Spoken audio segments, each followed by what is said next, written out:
Muito bem, amigos. Estamos de volta, Taubaté em Discussão, discutindo o seu futuro, né, pela cidade e pelo cidadão, pela Rádio Difusora EIB Taubaté e também pela TV Câmara. Hoje recebendo o professor Flávio Mourão, falando sobre mobilidade urbana. Jornalista Paulo de Tarso. Olha, professor, eu vou colocar alguns temas que são muito polêmicos nessa área, certo? Primeiro, um exemplo que está acontecendo em São Paulo hoje, que está se discutindo o fim do Minhocão. Minhocão, aquela obra, aquele monstrengo que foi criado na década de 70 pelo Paulo Maluf, que deve ter rendido muito para muita gente, mas que, por fazer uma ligação entre duas regiões, leste e oeste de São Paulo, por ali circula tantos veículos quanto no eixo norte-sul, né? Essa é uma coisa, quer dizer, ou seja, a Câmara hoje em São Paulo está debatendo o fim do Minhocão, que é uma grande incógnita, que inclusive pode envolver muito o Estado e Brasília.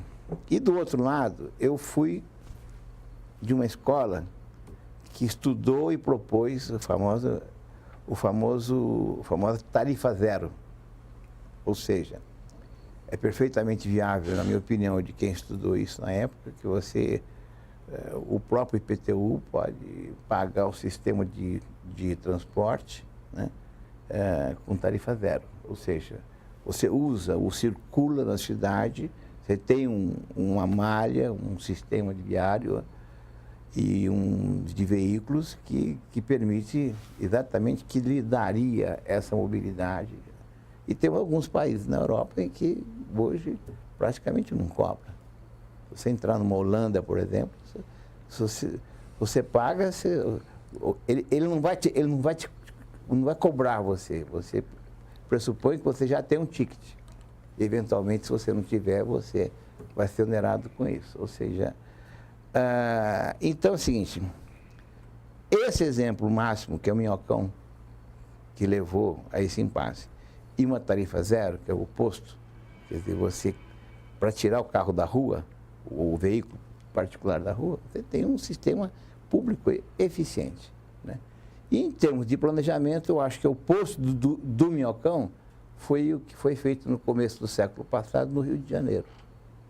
Uma ousadia brutal, que depois chegou até o aterro, depois nos anos 50, mas que mudou a configuração do Rio de Janeiro, primeiro naquela parte central do Rio. Professor, o senhor é a favor da tarifa zero e o Minhocão é contra ou a favor? Não, eu acho que tem que realmente tirar o Minhocão, né? Existem experiências mundo afora que demonstram que esses viadutos, essas estruturas, elas não colaboram com o ambiente urbano. Aliás, houve uma degradação enorme no entorno, né? Aquilo praticamente matou todo um bairro que existia ali.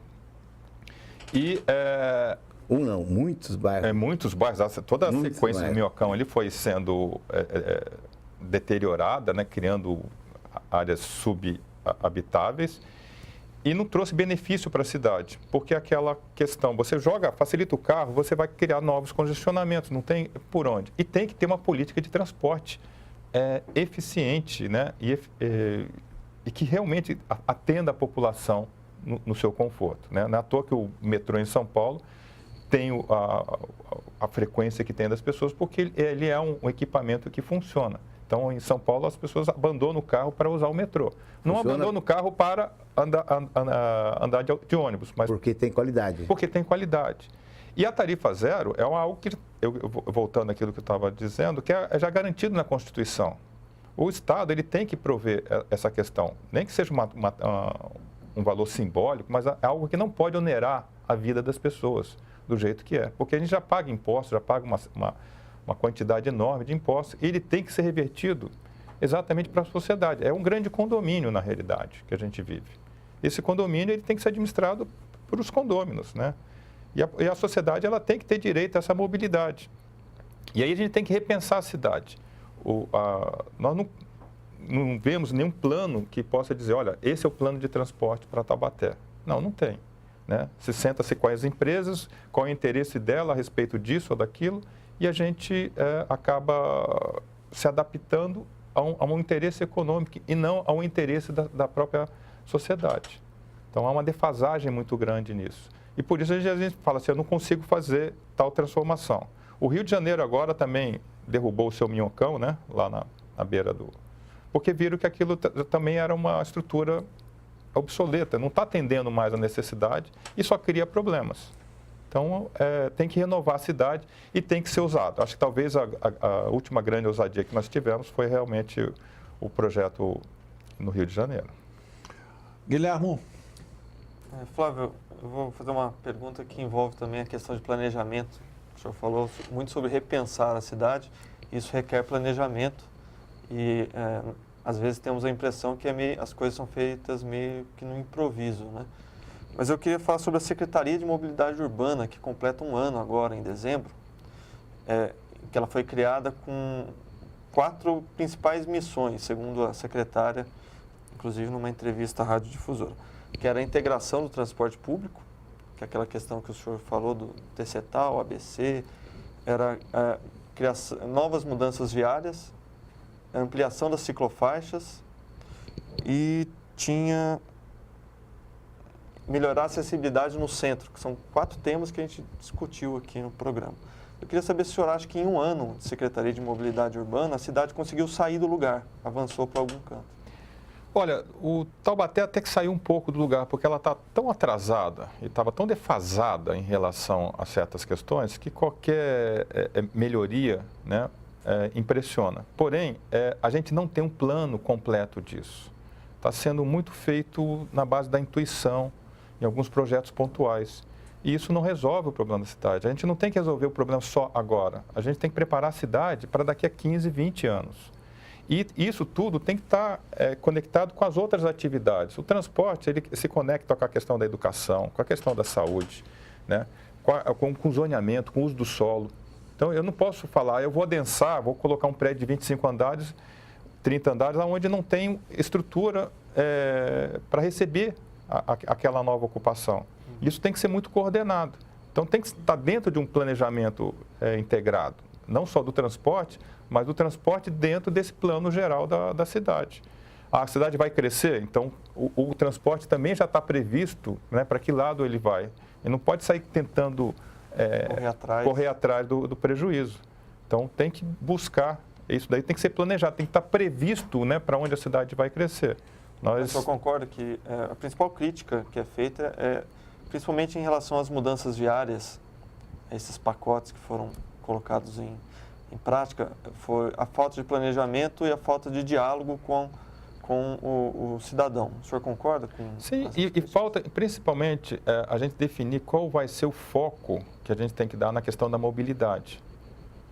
O carro, dentro da hierarquia de mobilidade, ele está lá, é o último da escala.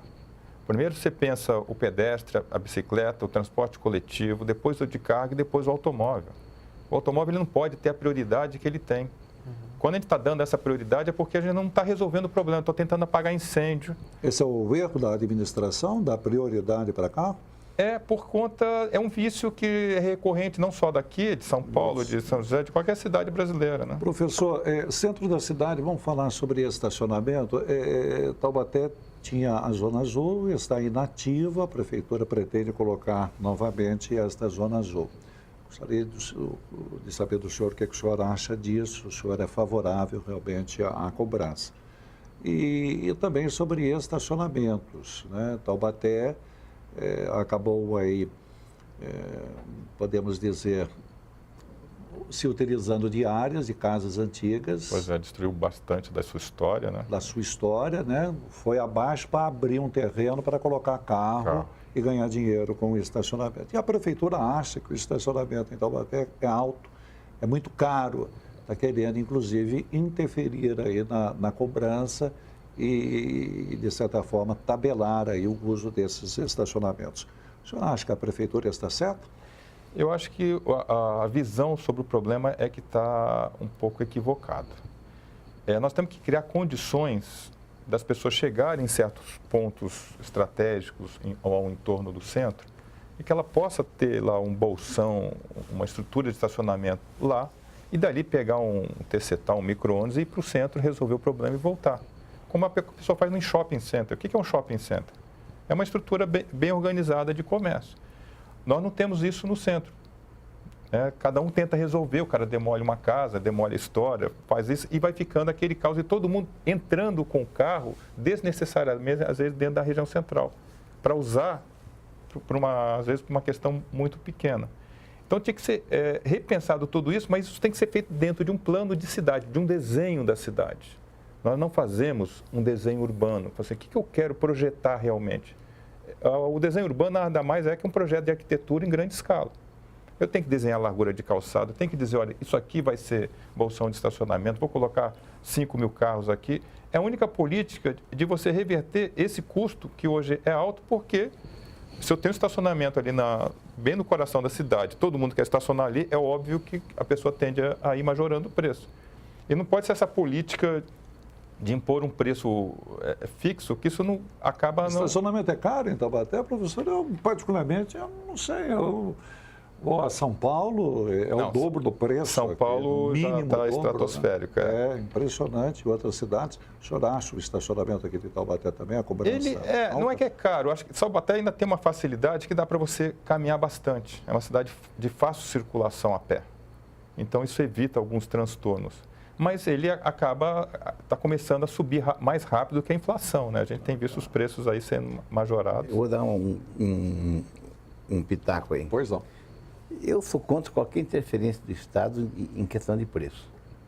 O preço é o mercado que define, que tem que acertar. Então. Quer dizer, se o Estado quiser tabelar o estacionamento, provavelmente vão surgir alternativas que a gente nem imagina hoje. A gente nem imagina o que pode acontecer, entendeu? E isso aí é tão visível, quer dizer, a falta de autoridade em muitos aspectos, né? Não se dá por aí.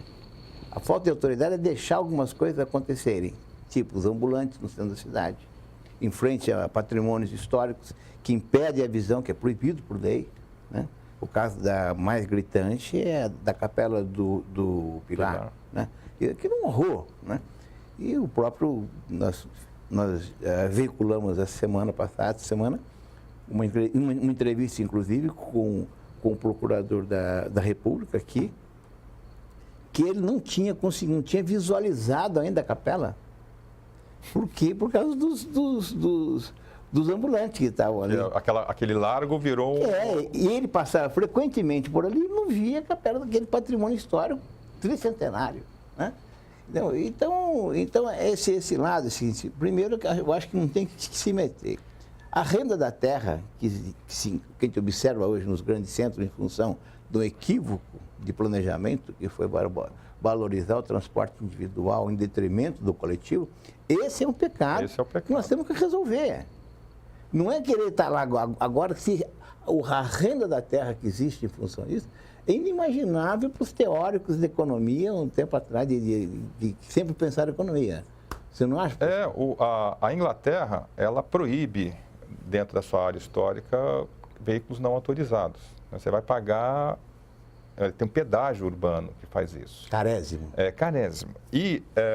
Mas em contrapartida, todo mundo que mora na periferia vem de carro até uma certa estação do metrô e de lá tem um estacionamento enorme, barato, que aí o poder público subsidia e ele pega o metrô.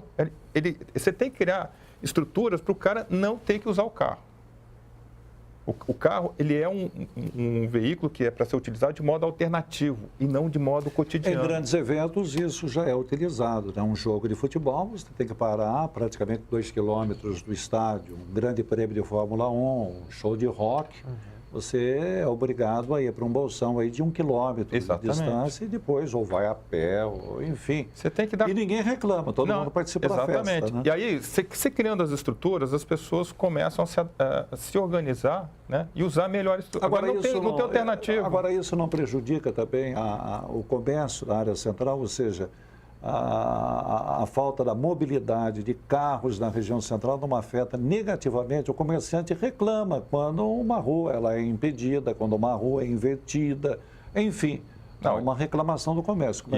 Como houve também no bairro Independência. Os comerciantes da Independência reclamaram a inversão de mão ou o sentido bairro-centro da Avenida Independência.